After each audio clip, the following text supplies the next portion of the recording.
우리가 제사장 사역에 대해서 계속하고 있습니다. 그래서 히브리서에 나타난 제사장 사역을 하고 있습니다. 제사장 사역이 어떤 것이 있죠? 무슨 정의 좀 한번 해봅시다. 그러면서 히브리서에 나타난 제사장 사역을 책은 아직 안 하고 있어요. 지금 성경만 가지고 하고 있어요. 제사장 사역 어떤 것이 있죠? 제사장이 하는 일, 성전 청결하고 또요 말씀을 가르치고 전하고 또 네? 중보하는 거, 백성을 위해서 또 한 가지 더요? 제사. 한 가지 더? 네? 네? 영적 예배인가요? 그 비슷한 건데 산제물로 드리는 거. 이 네 가지 것입니다. 그래서 지난 시간에는 성소를 제사장 사역에 성소를 거룩하게 하는 것, 청결하게 하는 것을 이야기했습니다. 두 번째 히브리서에 나타난 제사장 사역, 자기 백성을 위해서 기도합니다. 히브리서 7장 25절에 보면은 자기 백성을 위해서 기도한다는 말씀이 나오는 7장 25절 한번 보시겠습니까?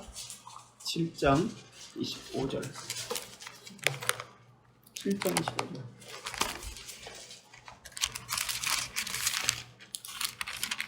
히브리서 7장 25절. 그러므로 자기를 힘입어 하나님께 나아가는 자들을 온전히 구원하실 수 있으니 이는 그가 항상 살아계셔서 그들을 위하여 간구하심이라. 항상 살아계셔서 그를 위해서 간구하심. 살아계신다는 뜻이 무엇일까요? 그냥 살아있다, 존재한다 그런 뜻일까요? 무슨 뜻일까? 우리가 성경을 또 해석해야지. 살아있다, 살아계신다 라는 개념은 항상 살아있다, 항상 존재한다, 죽지 않았다 그런 개념일까요? 네? 안 들려요. 직모? 지금도. 지금도를 어떤 뜻으로 쓰셨는지 맞아요. 맞는데 지금이라는 개념이 맞는데 여전히 항상 지금 이게 무슨 뜻일까요? 네, 맞습니다. 살아계시는 지금이라는 뜻입니다. 현재. 이 무슨 뜻일까요? 어디에든. 맞습니다. 이것도. 이게 무슨 뜻일까요? 함께. 이게 다 포함하고 있는 단어가 있습니다. 현재하시? 네? 현재하시? 편재. 또 맞긴 맞습니다. 어디에든 이 편지죠. 같은 말이죠. 영원하시? 예, 영원이란 단어예요. 영원. 신성, 영원이란 단어예요. 지금 이게. 영원이 현재잖아요. 영원이란 뜻이에요. 영원. 영원히 기도하신다. 항상 기도하신다. 영원이란 게 신성을 가지고. 그 말의 의미는 영원히 기도하신다는 뜻은 말의 의미는 그 사람이 하나님의 집으로 최종적으로 인도될 때까지 그 기도는 끊이지 않습니다라는 뜻입니다. 마침내 영생에 이르기까지 그 기도는 끊이지 않습니다라는 뜻입니다. 그때 하나님의 모든 대적자는 원수는 굴복됩니다 라는 뜻입니다. 그래서 자기 백성을 위해서 기도한다는 것이 히브리서 7장 25절에 나오고요. 또 세 번째로 예수는 우리가 믿는 도리의 사도요 대제사장이다. 우리 히브리서 3장 1절에 나오죠. 다시 말해서 예수 그리스도는 우리에게 믿는 도리를 가르치시는 제사장이십니다 라는 말씀이 나옵니다. 믿는 도리를 가르치십니다. 우리가 믿어야 하는 것 가르치시는 분이 예수님이십니다. 히브리서 3장 1절에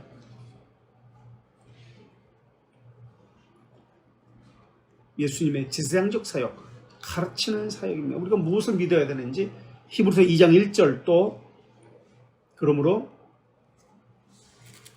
예수님의 제사장적 사역, 제사장의 사역이 무엇인지 나옵니다. 그럼 우리는 들은 것에 더욱 유념함으로 우리가 흘러 떠내려가지 않도록 함이 흘러 마땅하니라. 떠내려가지 않도록 들은 말씀을 유념해서 보관해야 합니다. 보존해야 합니다. 흩어지지 않도록 생각나게 하고 기억나게 하시는 사역을 하십니다.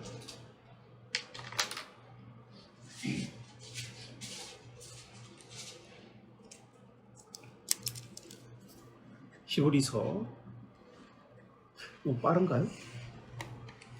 설교 시간에 너무 빠르죠, 말이. 그죠? 많이 빠르죠. 제가 맨날 써놔요, 패다. 무지 많이 써놔. 느리게, 천천히. 모든 종이에 앞뒤로 꽉, 느리게, 천천히, 여유있게 써놔. 안 돼. 야, 그걸 보는데도, 그래, 천천히 하자. 빠르다. 안 돼. 많이 빠르죠. 어때요? 그래서 어떤 분이 저한테 절반만 하라고, 그 시간 동안 그 절반만 하라고 이야기합니다. 나눠서 하라고. 그 정도 빠른가요? 아, 솔직히 얘기해 줄까요? 궁금한 거를 프로가 놓치고 하면은 다 나오고. 그래서 괜찮아? 괜찮아? 다른 분들은 못 듣겠대. 너무 빨라가지고. 그래서 좀 더 하여튼 여유있게 계속 신경을 써볼게요. 천천히. 할 말 있을 것 같아요. 없어요. 없어요? 의무심장이 없어가지고 아니 지금까지 딱 좋다고. 그 속도가. 너무 빠르대가지고 연세 드신 분이에요, 그분이. 자, 히브리서 4장 2장 1절 읽었죠? 4장 11절. 그러므로 우리가 저 안식에 들어가기를 힘쓸지니 이는 누구든지 저 순종하지 아니하는 분에 빠지지 않게 하려 함이라. 순종하지 본에. 아니하는 본에 빠지지 않게 하려 함이라라고 나옵니다.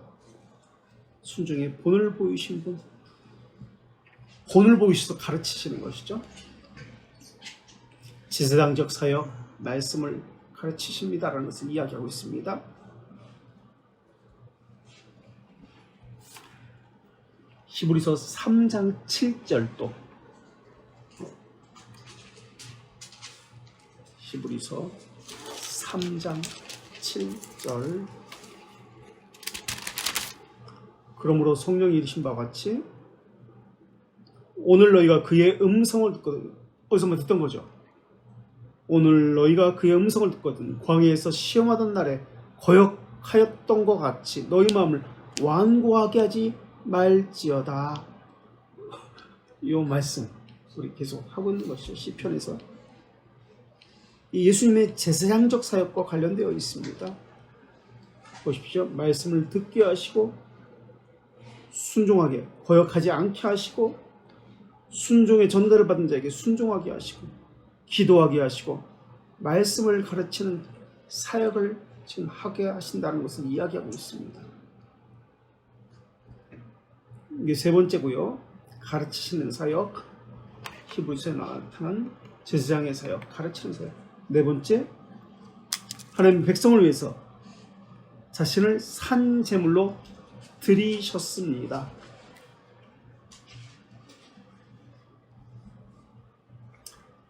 자신을 산 제물로 드렸기 때문에 여기에는 5가지가 나타나는데요. 산 제물로 드리셨기 때문에 우리가 하나님께 나아갈 수 있는 길을 얻게 되었습니다. 첫째, 우리가 하나님께 나아갈 수 있는 길을 얻게 되었습니다.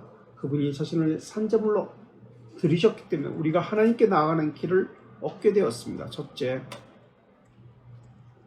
두 번째, 그분이 산 제물로 드리셨기 때문에 우리는 율법의 저주에서 구속받았습니다. 율법의 저주에서의 구속.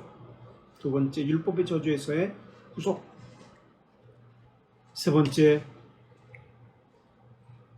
그분을 자신을 산 제물로 드리셨기 때문에 세 번째, 새 언약이 시작되었습니다. 새 언약. 첫째는 우리가 하나님께 나아갈 수 있는 길을 얻었습니다. 둘째는 율법의 저주에서 구속되었습니다. 세 번째는 새 언약이 시작되었습니다. 네 번째는 양심이 깨끗하게 되었습니다. 양심을 깨끗하게 합니다. 산재물로 들이셔서 우리의 양심을 네 번째 깨끗하게 합니다. 네 번째 양심을 깨끗하게 합니다. 다섯 번째 자신을 산재물로 들여서 하나님의 백성을 제사장 나라로 만드셨습니다. 네 번째 양심을 깨끗하게 했고요. 다섯 번째 제사장 나라로 만드셨습니다. 자, 이걸 하나씩 성경 구절을 통해서 다시 한번 확인하겠습니다. 첫 번째, 우리가 하나님께 나아갈 수 있게 되었다라고 했습니다. 히브리서 4장 16절 말씀입니다. 그러므로 히브리서 4장 16절. 그러므로 우리는 긍휼하심을 받고 때를 따라 돕는 은혜를 얻기 위하여 은혜의 보좌 앞에 담대히 나아갈 것이라. 예, 때를 따라 돕는 은혜를 얻기 위해서 은혜의 보좌 앞에 담대히 나아갈 것이다. 하나님 앞에 나아갈 수 있게 되었습니다. 이번에는 히브리서 10장 19절 20절. 하나님께 나아갈 수 있게 되었습니다. 19절 20절 10장 히브리서. 그러므로 형제들아, 우리가 예수의 피를 힘입어 성소에 들어갈 담력을 얻었나니 그 길은 우리를 위하여 휘장 가운데로 열어놓으신 새로운 살 길이요 휘장은 곧 그의 육체니라. 예, 우리가 성소에 들어갈 담력을 얻었습니다. 그래서 우리는 예수 그리스도의 구속사역으로 인해서 하나님께 나아갈 수 있게 되었습니다. 자, 두 번째, 율법의 저주에서 우리가 구속받았습니다 라는 것인데요, 히브리서 9장 15절. 이로 말미암아 그는 9장 15절. 이로 말미암아 그는 새 언약의 중보자이시니 이는 첫 언약 때 범죄한 죄에서 속량하려고 주구사 부르심을 입은 자로 하여금 영원한 기업의 약속을 얻게 하려 하시니라. 예, 우리의 구속했습니다. 저주에서 영원한 기업의 약속을 얻게 하려 하심이라. 자녀됨을 지금 표현하고 있죠. 그래서 예수 그리스도의 죽으심은 모든 사람이 아니라 부르심을 입은 자로 하여금이라고 분명히 나옵니다. 그죠?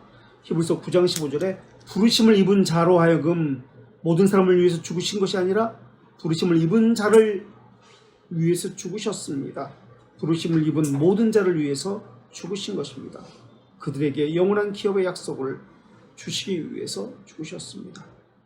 두 번째 였고요. 율법의 저주에서 우리를 구속했습니다.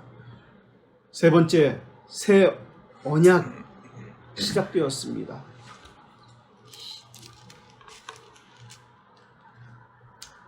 히브리서 9장 15절에서 우리가 이미 읽었습니다.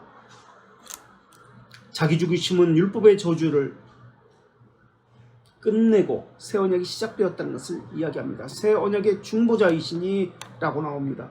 9장 15절에서 우리가 읽었습니다. 히브리서 8장 13절, 이번에는 8장 13절.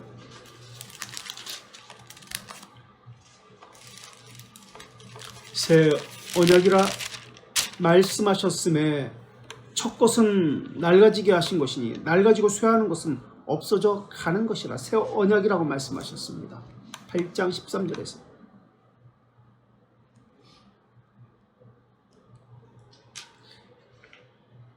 모세와 여호수아는 자기 백성을 모두 가나안 땅으로, 그러니까 약속의 땅으로 모두 인도해 드렸습니까?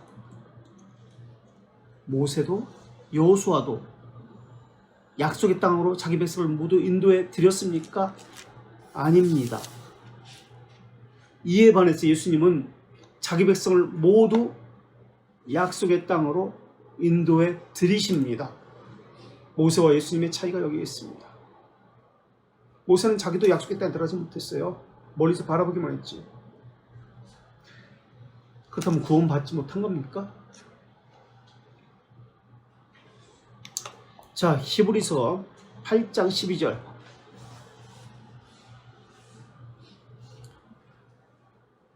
내가 그들의 불의를 긍휼히 여기고 그들의 죄를 다시 기억하지 아니하리라 하셨느니라 라고 나옵니다. 그래서 용서를 보증하시고 예수님은 하나님께 나아가는 일을 가능하게 했습니다. 새 언약 불의를 죄를 다시는 기억하지 않습니다. 예전 것은 잊어버리셨다. 새 언약을 이야기합니다. 히브리서 10장 14절 10장 14절 그가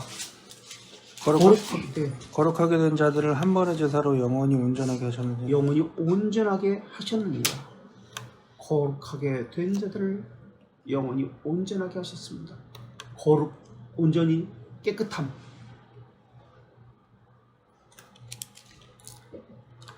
이번에는 네 번째로 양심을 깨끗하게 합니다. 예수님의 제사는 네 번째 양심을 깨끗하게 합니다. 히브리서 9장 13절과 14절 염소와 네. 황소의 피와 및 암송아지의 죄를 부정한 자에게 뿌려 그 육체를 정결하게 하여 거룩하게 하거든. 하물며 영원하신 성령으로 말미암아 흠없는 자기를 하나님께 드린 그리스도의 피가 어찌 너희 양심을 죽은 행실에서 깨끗하게 하고 살아계신 하나님을 섬기게 하지 못하겠느냐. 제사장의 제사는 죄를 용서하잖아요. 근데 양심도 깨끗하게 했을까요? 아니면 행위의 죄만 용서함을 받게 했을까요?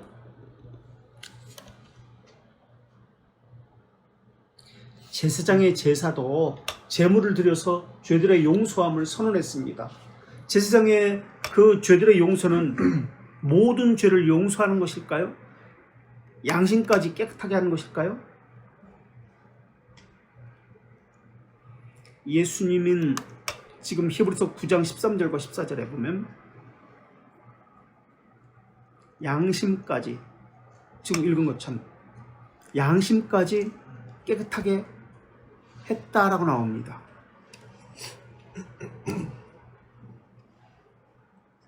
양심을 어찌 너희 양심을 죽은 행실에서 깨끗하게 하고 살아계신 하나님을 섬기지 하지 못하겠느냐 한다라고 나옵니다. 제사장의 제사로는 양심까지 깨끗하게 하지 못하지만 예수님의 제사는 양심까지 깨끗하게 합니다. 그래서 하나님의 백성이 왕적 제사장이 되어서 하나님께 자신을 드릴 수 있게 합니다.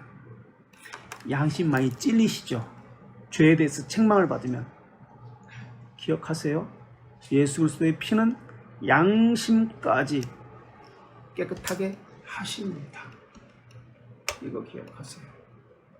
제사장의 제물은 양심까지 깨끗하게 하지 못합니다. 행실만 깨끗하게 합니다. 그러나 예수 그리스도의 피는 행실과 양심까지 깨끗하게 하십니다. 모든 죄를 깨끗하게 하십니다. 거룩하게 합니다. 온전하게 합니다. 깨끗하게 합니다. 라는 단어들이 계속 나오고 있습니다. 제사장의 사역이에요. 깨끗하게 하고 온전하게 하고 거룩하게 하고. 그 다음 다섯 번째, 산 제물이 되셔서 하나님의 백성을 제사장 나라로 만드십니다. 이게 다섯 번째입니다. 하나님의 나라로 만드십니다. 다시 말하면 교회에 영향을 끼칩니다. 예수님의 제사는 교회에 영향을 줍니다. 레위 제사장들은 언제 죽을지 몰라서 두렵고 떨림으로 하나님 앞에 나아갔습니다. 옛 언약 아래에서는 제사장들을 지성소에는 다른 사람이 들어갈 수 있습니까? 없습니까? 지성소는 이런 구조로 되어 있어요. 성막은 또는 회막은 안쪽에 지성소가 있잖아요. 그 다음은 무엇이 있어요? 성소. 그 다음은 뜰, 바깥뜰. 성전도 마찬가지예요. 이 제일 안쪽에 있는 지성소가 제일 거룩하죠. 거룩의 정도가 이쪽 안으로 들어갈수록 거룩해집니다. 여기는 아무나 못 들어가요. 이 뜰에는 찬바람 나오고, 그죠? 한참 있어야 돼. 끄는 게 낫겠어요. 이게 원래 한참 있다가 해야지 더 추워. 그죠? 1시간은 있어야지 이게 따뜻해져요. 이 바깥에는 백성들이 갈 수 있습니다. 제사장도 갈 수 있고 대제사장도 갈 수 있습니다. 두 번째, 이 성소에는 제사장만 갑니다. 지성소는 대제사장. 모세 대제사장 거룩의 정도가 각기 다릅니다. 그렇죠? 거룩의 정도가 달라요. 이것이 성전도 동일하고 왜 이 안쪽 지성소가 제일 거룩합니까? 하나님의 임재가 여기에 임하니까. 왜 거기에 임합니까? 무엇이 있습니까? 거기에 지성소 안에? 무엇이 있어요? 지성소 안에 무엇이 있습니까? 지성소에 언약궤가 있습니다. 언약궤는 무엇이죠? 그 안에 무엇이 들어있죠? 특히 쌍는 지팡이도 있고 만나도 있는데 그 말고 또 하나님 말씀이 있어요. 거기에 기록된 말씀이 그 안에 있어요. 하나님 말씀. 그런데 이 성전 회막 또는 성막이라고 하는 이것이 무엇과 유사한가요? 신의 산의 구조와 똑같습니다. 신의 산 밑에는 백성들이 있었습니다. 여기서 백성들이 금송아지 해가지고 막 춤추고 하잖아요. 백성들을. 그 중간에는 신의 산 중간에는 누구들만 갈 수 있어요? 70장로. 70인의 장로들만 갈 수 있습니다. 맨 꼭대기에는 모세만 갑니다. 왜? 하나님의 임재가 있어요. 모세만. 그죠? 말씀 받았어요. 중간 지역에는 70장로와 여호수아와 이런 사람들, 여호수아와 그 70인 장로들만 가고요. 밑에는 백성들. 거룩의 정도가 다릅니다. 여기 올라가려면 더 사람이 거룩해야 했습니다. 요것이 에덴 동산은 어떨까요? 에덴 동산을 한번 이야기해 볼까요? 동산, 에덴 동산 중앙에는 무엇이 있었어요? 하나님의 말씀이 시내산 꼭대기에서 봤습니다. 그죠? 말씀이 있었습니다. 에덴 동산의 중앙에 무엇이 있었습니까? 생명의 나무하고 선악을 알게 하는 나무가 중앙에 있습니다. 이것이 상징하는 것은 뭐가 있어요? 이것이 상징하는 것은 하나님의 말씀이에요. 하나님의 말씀이 중앙에 있어. 동산 중앙. 하와와 아담은 원래 어디에서 창조됐어요? 어디서 지음을 받았어요? 에덴 동산 내에서 창조되었은가요? 에덴 동산 내에서 원래 있었던 사람이에요? 그럼 어디 있었어? 그거 아시네? 바깥에서 창조됐어요. 바깥에서 있다가 에덴 동산으로 이끌어 하나님이 오게 했습니다. 모세도 마찬가지였어요. 제사장도 마찬가지예요. 바깥에 있다가 이렇게 오게 한 거예요. 에덴 동산에서도 아담은 안 믿는 거 같네? 성경을 찾아볼까? 바깥에 있다가 에덴 동산으로 인도하여 이끌어 오셨습니다. 에덴 동산에 두셨어요. 그러니까 바깥이 있다는 거예요. 에덴 동산이 있고요. 에덴 동산은 중앙에 있고 그 다음에 바깥이 있습니다. 거룩의 정도가 달라요. 하나님이 아담과 하와에게 어떤 문화 명령을 내리셨죠? 어떤 명령을 내리셨어요? 문화 명령이라고 합니다. 문화 명령은 어떤 문화 명령? 생육하고 번성하고 또 땅을 에덴 동산만 있었다면 땅을 정복해야 할 이유가 없습니다. 그 땅은 바깥 땅입니다. 정복하라는 뜻이 무엇인가요? 하나님의 말씀의 통치가 이루어지도록 하라라는 것입니다. 번성하여 땅에 충만하라고 명령하십니다. 에덴 동산에만 충만하라는 뜻은 아닙니다. 아담과 하와에게. 그 말의 의미는 확장된 에덴 동산을 바깥 지역까지 만들라라고 하신 말씀입니다.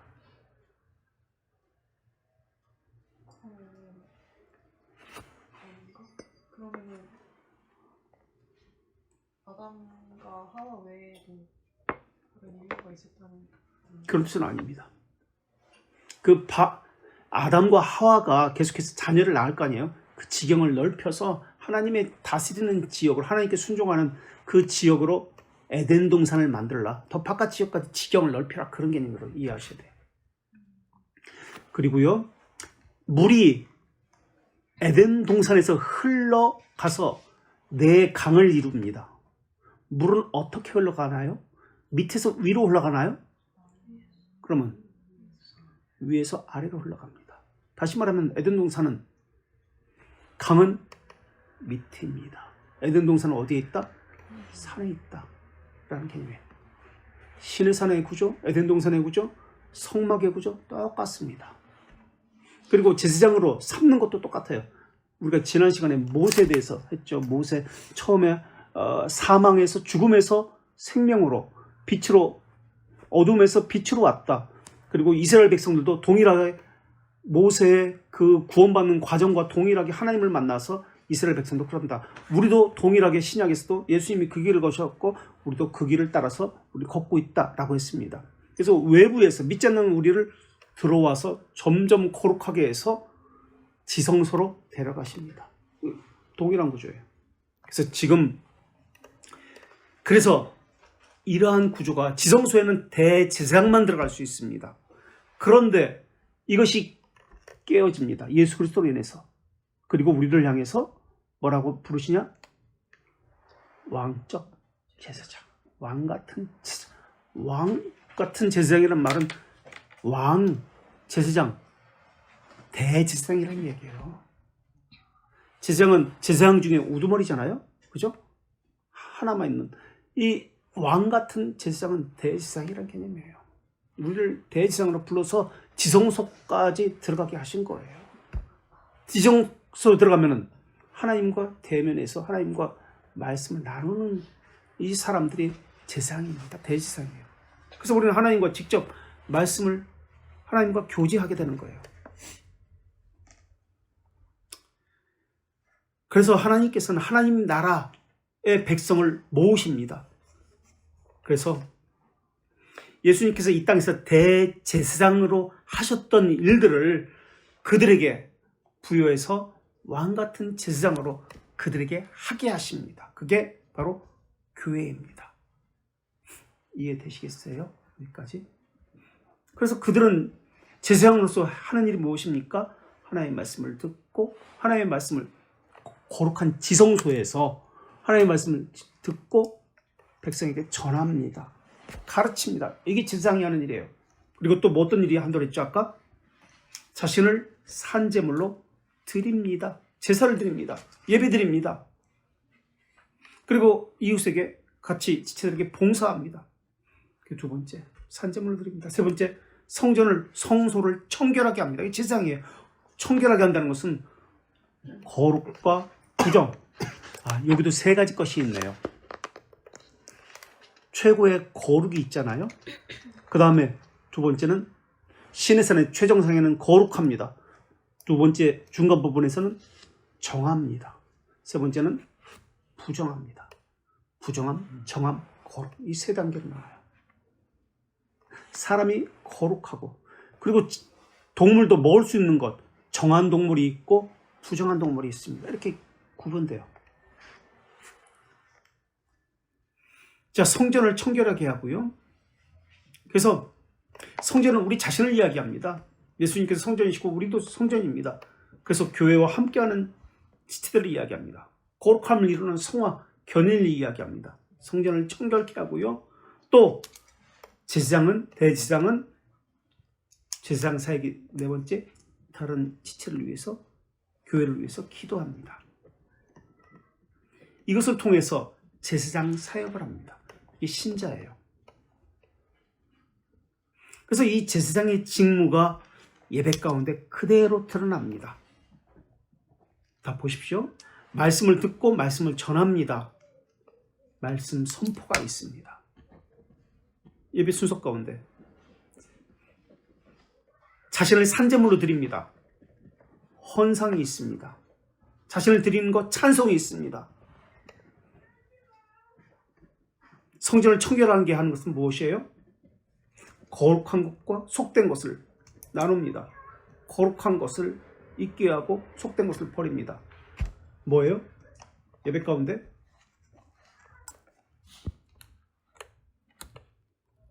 성전을 청결하게 하는 도구들.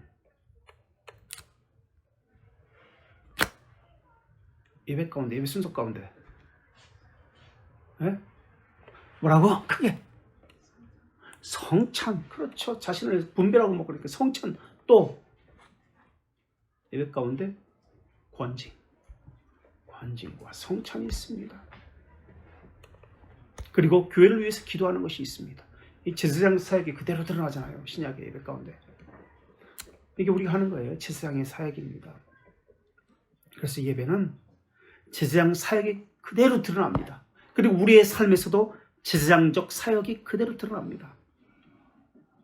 그래서 우리가 지금까지 구약에서 창세기에서 제사장적 사역을 살폈고요. 모세오경에서 모세를 통해서 제사장적 사역을 살폈고요.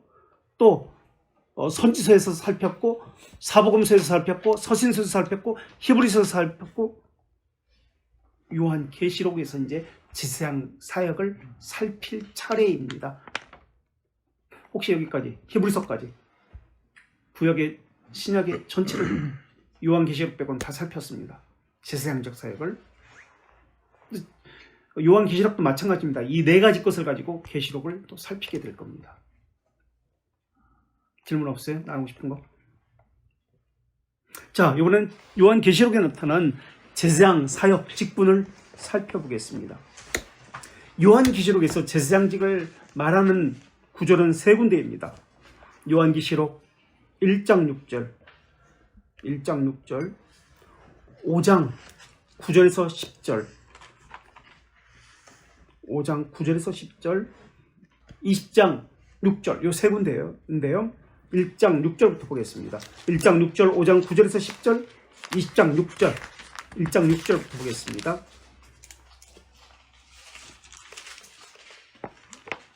또 자기 주의를 지키지 아니하고 자기 처소를 떠난 천사들을 큰 날의 심판까지 지금 어딜 가요? 이상하다 했어. 그의 아버지. 그의 아버지 하나님을 위하여 우리를 나라와 제사장으로 삼으신 그에게 영광과 능력이 세세토록 있기를 원하노라. 아멘. 네. 우리를 나라와 제사장으로 삼았다는 거예요. 제사장으로 삼았으면 제사장의 그 네 가지 사역이 있어야 합니다. 라는 뜻입니다. 5장 9절입니다. 이번엔 9절과 10절인데요. 5장 9절과 10절.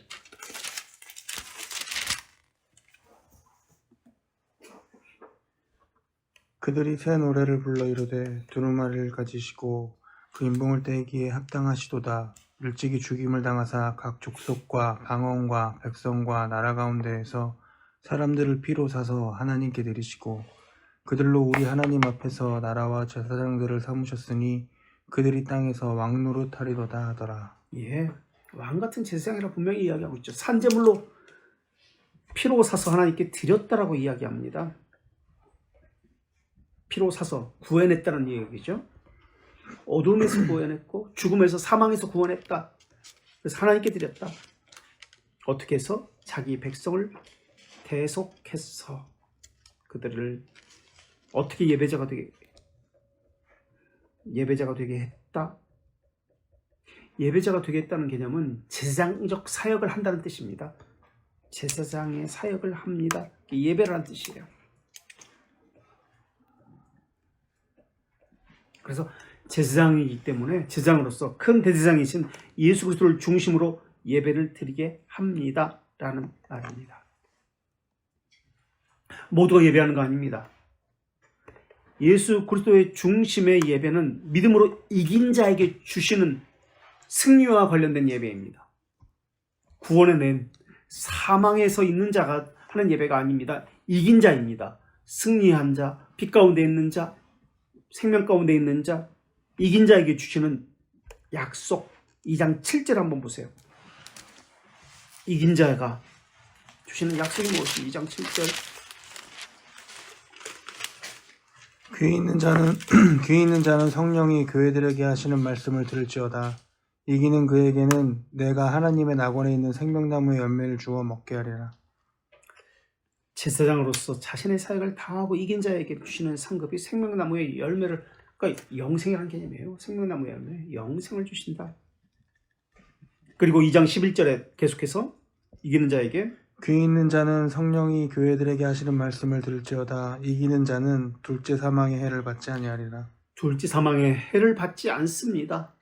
2장 17절에서 이긴 자에게 또 귀 있는 자는 성령이 그들에게 하시는 말씀을 들을지어다. 이기는 그에게는 내가 감추었던 만나를 주고 또 흰 돌을 줄 터인데 그 돌 위에 새 이름을 기록한 것이 있나니 받는 자 밖에는 그 이름을 알 사람이 없느니라. 예. 2장 26절에서 또 이기는 자가 나옵니다. 앞에 성령 빼고 이기는 자는 내일을 지키는 그에게 만국을 다스리는 권세를 주리니.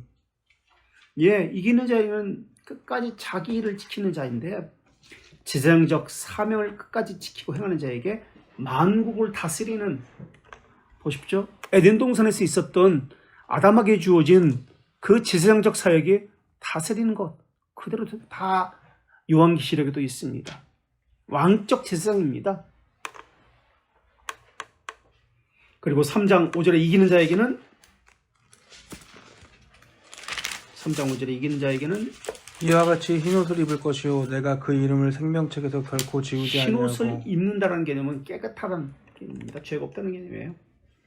그 이름을 내 아버지 앞과 그의 네. 천사들 앞에서 시인하리라. 그리고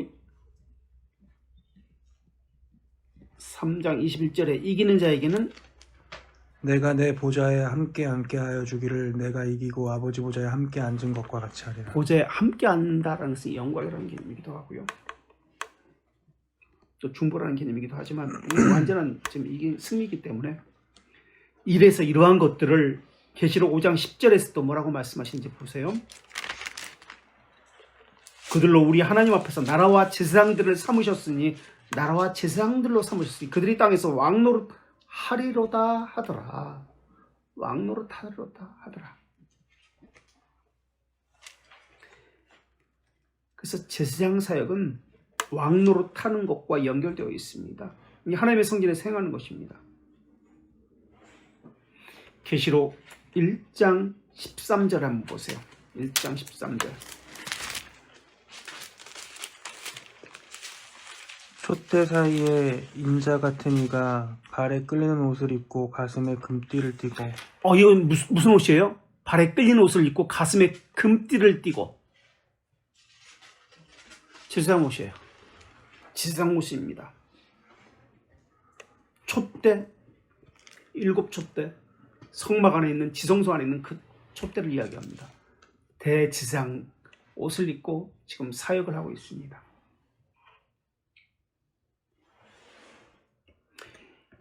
계시록 1장 13절에 촛대 사이에 계시잖아요. 그죠? 촛대 사이에 인자 같은 이가 계신다고 했어요. 1장 12절 보세요. 그 촛대는 금촛대인데 1장 12절에 몇 개? 7개. 민수기 8장 2절 보겠습니다. 그대로 그냥 창세기부터 요한계시록까지 동일하게 나타나요. 일관성을 갖습니다. 성경은. 민수기 8장 2절에 보세요. 손가락 끼고 다시 올 겁니다. 그게. 아론에게 말하여 이르라 등불을 켤 때에는 7 등잔을 등잔대 앞으로 비추게 할지니라 하시매. 예, 7 등잔을 켜고 일하는 게 제사장입니다. 그래서 계시록의 1장 12절의 말씀은 7 등대에 촛불을 켜고 등대를 켜고 일을 하고 계시는 거예요. 가슴에 흉패를 흉패를 차고서 이것은 백성들을 위해 이름이 적혀 있는 것이죠. 12지파의 백성들의 이름이 적혀 있는 것이죠. 이번에는 계시록 2장 1절로 보겠습니다.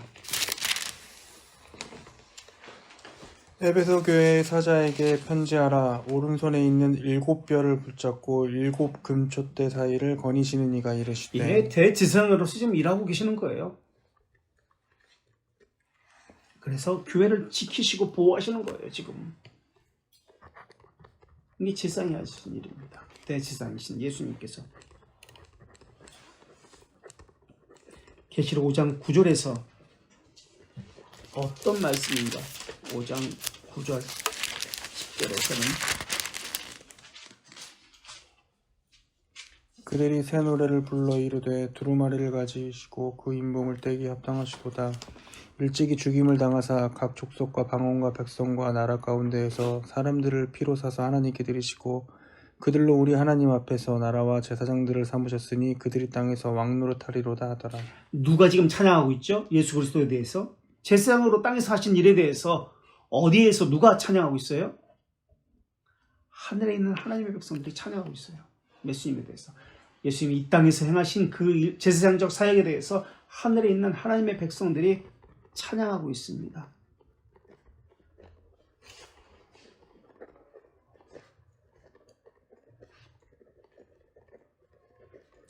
땅에서도 하나님의 구속함을 받은 백성들이 찬양을 하고 예배합니다.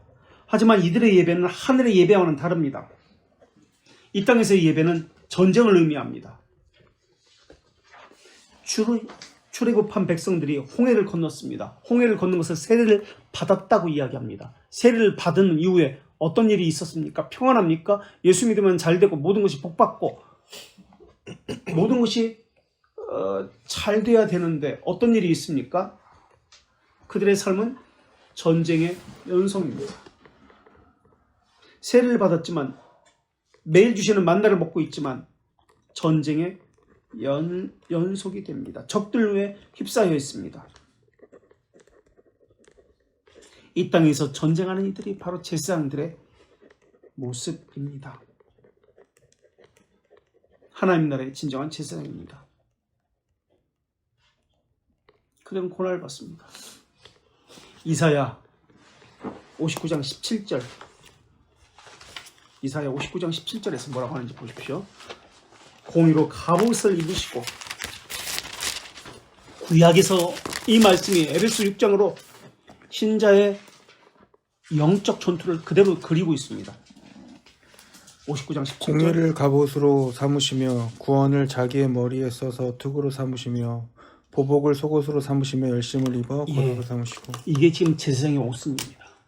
제사장의 거룩한 옷을 지금 묘사하고 있는 거예요. 제사장의 옷을 지금 묘사하고 있습니다. 투구를 쓰고 뭐하고 그런데 신약에서는 이것이 에베소 6장에서 전신갑주를 입어라. 신자들은 왜 신자들에게 이 옷을 입습니까? 그들은 제사장이기 때문에 제사장이 입는 옷을 입으라 라고 말씀하신 것입니다.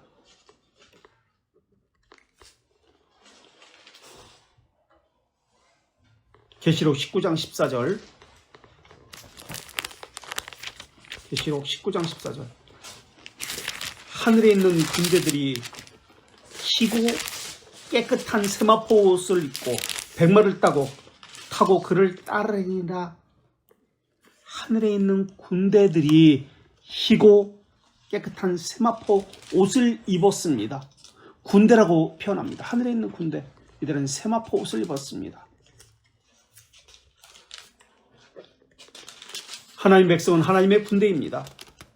그래서 영적 전투를 하는 것, 이 땅에서는 구원의 투구를 쓰고 믿음의 방패를 가지고 성령의 검, 칼을 가지고 군사로서 영적 싸움을 합니다 라는 것을 표현하고 있습니다.